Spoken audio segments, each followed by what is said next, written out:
Kaelaïk, bonjour. Oui, bonjour Cathy. Alors merci de nous avoir contactés, de nous avoir répondu parce qu'on s'angoisse, on se pose des questions. Est-ce que notamment les voyages de Pessar sont tous annulés? Est-ce que certains continuent quand même? Comment ça s'organise? Écoutez, tout d'abord, Boker Tov à tous. Euh, pour répondre à la question, en tout cas, personnellement, jusqu'à après Pessah, nous, tout a été annulé jusqu'à la fin avril. Au niveau de tout ce qui est séjour en Israël venu de France. C'est juste pour l'agence Bon Voyage ou pour tous les Écoutez, Pessar moi, je parle de moi en particulier? personnellement. D'accord. Ce qu'on avait, ce qui nous restait au niveau groupe, on a annulé. Au niveau individuel aussi, les personnes ont annulé. Parce qu'il y a certains hôtels qui dès maintenant viennent et nous envoient des mails en nous disant qu'ils seront fermés jusqu'au 1er mai, jusqu'au 1er juin. On voit qu'il y a des hôtels qui sont même réquisitionnés par le gouvernement pour servir peut-être d'hôpitaux. Je pense au Dan Panorama à Tel Aviv ou au Dan Jérusalem. Donc ces deux autres. Alors ça c'est important parce que je ne sais pas si la population qui nous écoute est au courant, mais ce sont deux hôtels vraiment importants qui sont déjà d'ores et déjà réquisitionnés pour servir d'hôpitaux. On pense que ça, oui, en tout cas, ils ont été réquisitionnés. Je ne connais pas exactement les détails, savoir quelle va être l'utilité de la chose.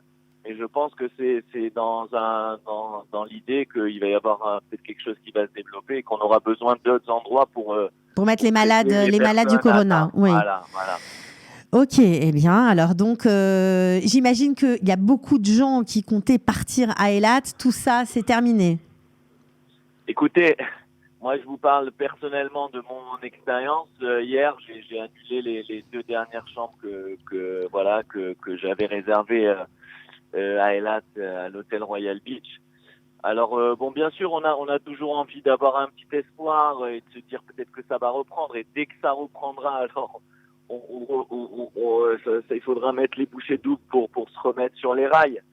Mais pour l'instant, voilà, il y a certains hôtels qui vous disent ils sont fermés jusqu'à début avril.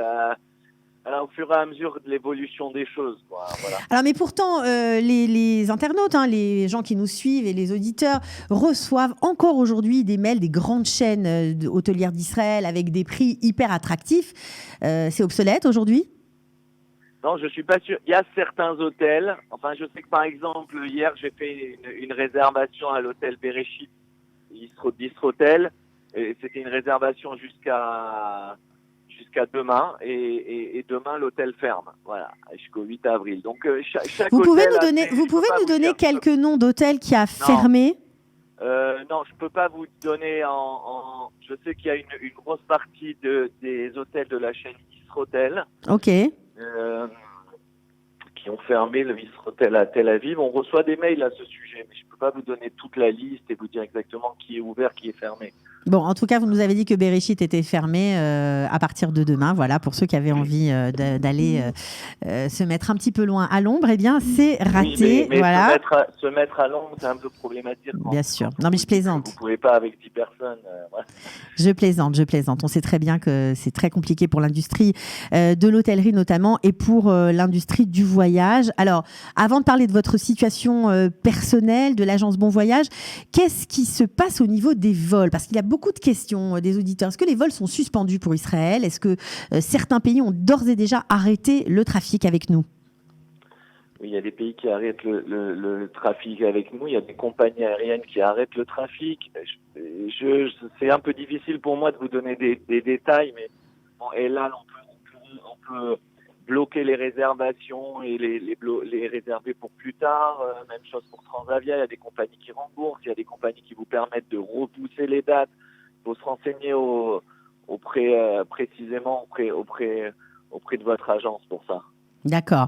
Aujourd'hui, je peux vous Aujourd'hui, dire au niveau des hôtels, la politique d'annulation est très claire. Donc, vous pouvez annuler n'importe quelle réservation aujourd'hui, même jusqu'à 2 jours avant et voilà et vous faire rembourser. C'est ce qu'on fait depuis maintenant 2 semaines. C'est ça, c'est-à-dire que votre travail au quotidien, c'est au lieu de prendre des billets d'avion, évidemment, vous faites des annulations. C'est ce que vous faites tous les jours. Et en gros, c'est ça la situation. Ça a démarré en fait le 27 janvier, on va dire. Toute cette situation, ça fait déjà presque 2 mois. Bien sûr. On s'en rend pas compte, mais déjà, c'est le premier jour où on a bloqué les vols de Chine. Et déjà, ça a été un premier coup, pas personnellement, mais auprès des hôteliers. C'est au moins 10% du trafic, plus 15% au niveau du chiffre. Et après, ça a été 10%. Après, ça a été l'Europe. Ça a été le vrai coup de massue. Et après, les problèmes avec les États-Unis. Ok. Alors, est-ce qu'on peut encore arriver en Israël quand on est touriste, Michael ? Non. De France, non. De France ? Non.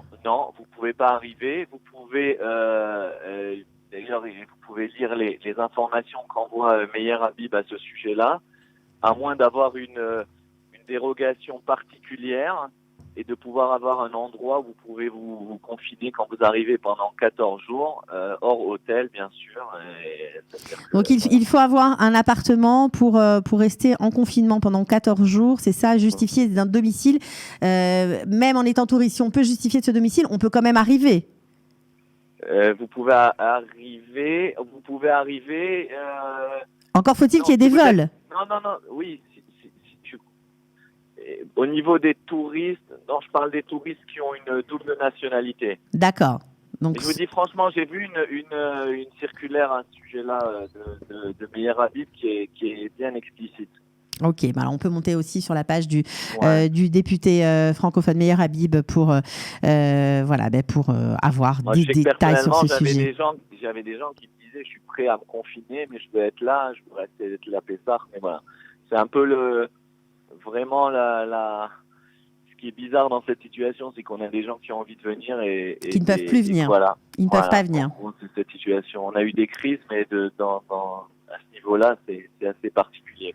Ouais, c'est assez particulier parce qu'on a l'impression que les amis sont coupés en deux. Il y a ceux qui sont en Israël et puis il y a les autres. Donc, c'est un peu difficile à vivre.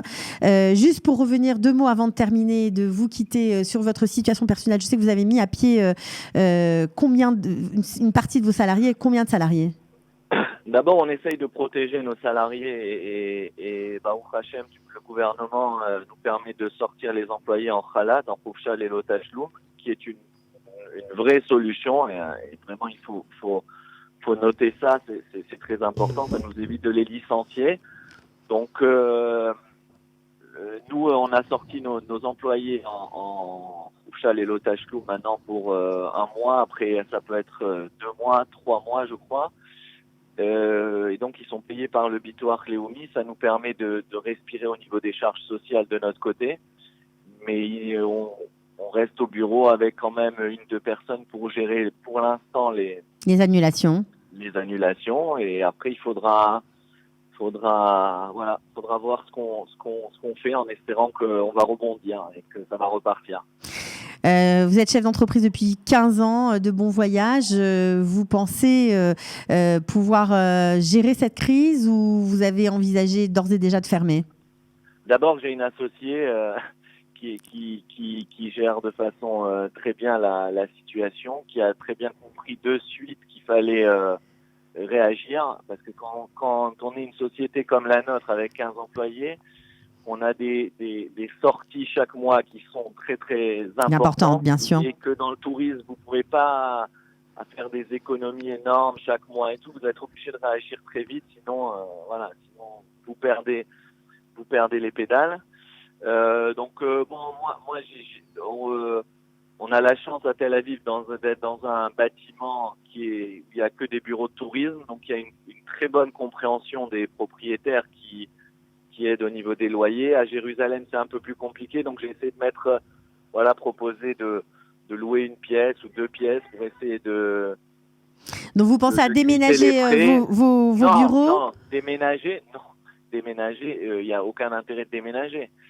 C'est soit on les ferme, soit on loue une partie du bureau, ce que je suis en train de faire. D'accord. Je pense que c'est la meilleure solution Pour minimiser les l'instant. frais fixes. Ouais, Ok. et j'ai eu des téléphones d'ailleurs à ce sujet. Voilà, j'espère que voilà. Ben voilà, les chefs d'entreprise sont dynamiques et je sais que cette situation, comme beaucoup, on a vu les restaurateurs qui sont mis à faire des livraisons, on a vu d'autres initiatives pour gérer cette crise. Les Israéliens ont toujours été forts en temps de guerre. Là, c'est une guerre dont on ne connaît pas l'ennemi physiquement, mais il est là et donc on réagit exactement de la même façon. Merci beaucoup, Michael Haïk, d'avoir parlé avec nous ce matin. On vous souhaite bon courage pour la suite.